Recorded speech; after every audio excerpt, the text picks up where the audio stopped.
കർത്താവിൻ്റെ മഹത്വമുള്ള നാമം വാഴ്ത്തപ്പെടുമാറാകട്ടെ. അനുഗ്രഹിക്കപ്പെട്ട ഈ നല്ല പ്രഭാതത്തിനാണ് കർത്താവിന് സ്തോത്രം ചെയ്യുന്നു. ഈ പ്രഭാത സന്ദേശം കേൾക്കുന്ന എല്ലാ പ്രിയപ്പെട്ടവർക്കും വീണ്ടും വരുന്നവനായ ക്രിസ്തയേശുവിൻ്റെ നാമത്തിൽ എൻ്റെ പ്രഭാത വന്ദനങ്ങളെ ഈ നിമിഷം ഓർപ്പിക്കട്ടെ.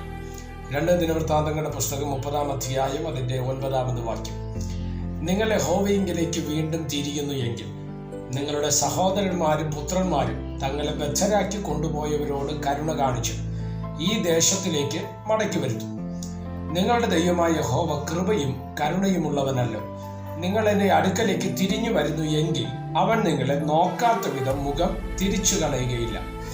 ഈ വാക്യങ്ങൾക്കാണ് ദൈവത്തിന് സ്തോത്രം ചെയ്യുകയാണ്. ഇവിടെ യെഹിസ്കിയാവ് അല്ലെങ്കിൽ ഹിസ്കിയാവ് എന്ന രാജാവിൻ്റെ കാലഘട്ടത്തിൽ യെരുശലേമിൻ്റെ അല്ലെങ്കിൽ ഇസ്രായേലിൻ്റെ ആത്മീയ റെസ്റ്റോറേഷൻ പുനരുദ്ധാരണം നടക്കുന്ന ഒരു ഭാഗമാണ് നമ്മൾ വായിക്കാൻ തക്കവണ്ണം ഇടവന്നു.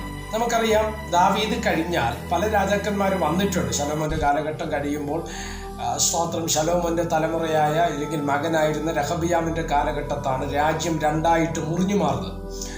യെരോബയാമിന്റെ കൂടെ കുറെ 10 ഗോത്രങ്ങൾ പോയി, 2 ഗോത്രങ്ങൾ മാത്രം രഹബിയാമിന്റെ കൂടെ നിൽക്കുന്നത്. അവിടെ നിന്ന് ഇങ്ങോട്ട് രാജ്യം രണ്ടായിട്ട് വിഭജിക്കപ്പെട്ടു പോകുന്ന ഒരു ഭാഗത്ത് നമുക്ക് ദർശിക്കുവാൻ തക്കവണ്ണം കഴിയുന്നു. അങ്ങനെ യഹൂദ എന്നും ഇസ്രായേൽ എന്നും പറഞ്ഞിങ്ങനെ രണ്ടായിട്ട് മാറിപ്പോവുകയാണ്. സ്തോത്രം. ഇവിടെ ഓരോ വിഭാഗത്തിലും രാജാക്കന്മാര് സ്തോത്രം വിവിധ മേഖലകളിൽ 2 വിഭാഗത്തിൽ ഇസ്രായേൽ എന്നറിയപ്പെട്ടും യഹൂദ എന്നറിയപ്പെട്ടൊക്കെ രാജാക്കന്മാരിങ്ങനെ ഓരോ തലമുറയിൽപ്പെട്ടവർ വന്നുകൊണ്ടേയിരുന്നു എന്നുള്ളത് നമ്മൾ ശ്രദ്ധിക്കപ്പെടേണ്ട ഒരു കാര്യമാണ്. സ്തോത്രം. ഇവിടെ നിങ്ങൾ ശ്രദ്ധിച്ചാൽ മനസ്സിലാക്കാൻ കഴിയുന്ന ഒരു കാര്യമുണ്ട്. 29-ാം അധ്യായത്തിലേക്ക് നമ്മൾ വരണം. 29-ാം അധ്യായത്തിലേക്ക് വരുന്ന സമയത്ത് യെഹിസ്കിയാവ് 25-ാം വയസ്സിൽ 29 സംവത്സരം യെരുശലേമിൽ വാണു. അവൻ്റെ അമ്മയ്ക്ക് അബിയ എന്ന പേര്. അവൾ സഖറിയാവിൻ്റെ മകളായിരുന്നു. അവൻ തൻ്റെ അപ്പനായ ദാവീദ് ചെയ്തതുപോലെയൊക്കെയും യഹോവയ്ക്ക് പ്രസാദമുള്ളത് ചെയ്തു. അപ്പൊ ദാവീദിനെ പോലെ സ്തോത്രം പ്രസാദമുള്ളത്, ദൈവത്തിന് പ്രസാദമുള്ളത് ചെയ്ത ഒരു രാജാവായിരുന്നു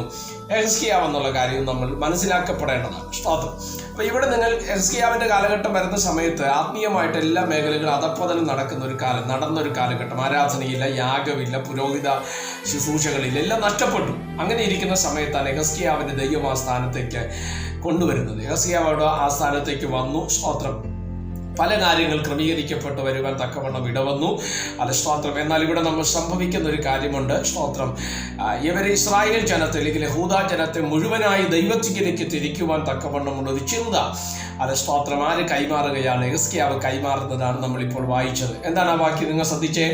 നിങ്ങൾ യഹോവയിങ്കലേക്ക് വീണ്ടും തിരിയുന്നു എങ്കിൽ നിങ്ങളുടെ സഹോദരന്മാരും പുത്രന്മാരും തങ്ങളെ ബദ്ധരാക്കി കൊണ്ടുപോയവരോട് കരുണ ലഭിച്ച് ഈ ദേശത്തിലേക്ക് നിങ്ങൾ എന്ത് ചെയ്യും? മടക്കി വരുത്തും. അപ്പം പലപ്പോഴും ജാതികളുടെ അടിമനുഖത്തിലേക്ക് ഇസ്രായേൽ യഹൂദാജനം പോയതായിട്ട് നമ്മൾ വായിക്കുന്നത്. അവർക്ക്, ജാതികളായവർക്ക്, ബാബിലോണിനോ അശൂരിനോ അരാമിനോ മറ്റു ജാതികൾക്കോ പ്രവാസികളായ യഹൂദാജനത്തോട് കരുണ കാണിക്കണമെങ്കിൽ, കരുണ തോന്നണമെങ്കിൽ ഇസ്രായേൽ നീ എന്ത് ചെയ്യണം? ദൈവത്തിങ്കലേക്ക് തിരിയുവാൻ തക്കവണ്ണം ഇടയാകണം. ഇന്ന് പ്രഭാതത്തിൽ ഈ സന്ദേശം നിങ്ങൾ കേൾക്കുമ്പോൾ എവിടെയെങ്കിലുമൊക്കെ അടിമനുഖത്തിൻ്റെ കീഴിൽ കിടക്കുന്നുവെങ്കിൽ, മാനുഷിക പൈശാചിക അധികാരത്തിന് കീഴെ നമ്മളായിരിക്കുന്നുവെങ്കിൽ, ഞാനും നിങ്ങൾ ദൈവത്തിങ്കലേക്ക് തിരിഞ്ഞാൽ ആ അടിമനുഖത്തെ ദൈവം പൊട്ടിച്ച് ദൈവം നമ്മെ സ്വദേശത്തേക്ക് അല്ലെങ്കിൽ ദൈവിക വാഗ്ദത്തങ്ങളിലേക്ക് അവൻ നമ്മെ മടക്കി വരുത്തുവാൻ തക്കവണ്ണം ഇടവരും. അടുത്ത് പറയുന്ന വാക്ക് ശ്രദ്ധിക്കണം. എന്തുകൊണ്ടാണ് അങ്ങനെ പറഞ്ഞത്?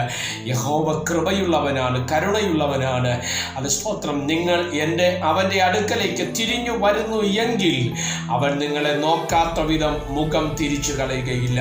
അപ്പൊ ദൈവമുഖം നിങ്ങൾക്കെതിരെയാണെങ്കിൽ അത് മാറണമെങ്കിലും നിങ്ങൾ എന്ത് ചെയ്യണം? ദൈവത്തിങ്കലേക്ക് തിരിയുവാൻ തക്കവണ്ണം ഇടയാകണം. ദൈവിക നന്മയോ ആത്മീക നന്മയോ പ്രാപിക്കണമെങ്കിൽ ഒറ്റ കണ്ടീഷനാണ് ദൈവം പറയുന്നത്.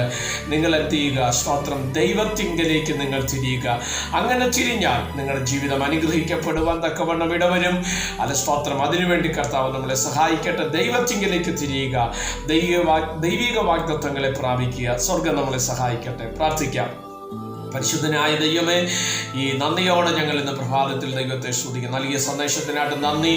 അല്ല പൈശാചിക മാനുഷിക അടിമതുകത്തിനകത്ത് കിടക്കുന്ന തലമുറകളെ ഞങ്ങളെ കർത്താവെ അവിടുന്ന് ദൈവത്തിങ്കിലേക്ക് തിരിച്ച് സ്തോത്രം ദൈവിക വാഗ്ദത്തങ്ങളിലേക്ക് സ്വദേശങ്ങളിലേക്ക് ഞങ്ങളെ മടക്കി വരുത്തുന്ന ദൈവത്തിൻ്റെ കരുണയെ ഓർത്ത് ഇന്ന് പ്രഭാതത്തിൽ ഞങ്ങൾ ദൈവനാമത്തിന് സ്തോത്രം ചെയ്യുകയാണ്.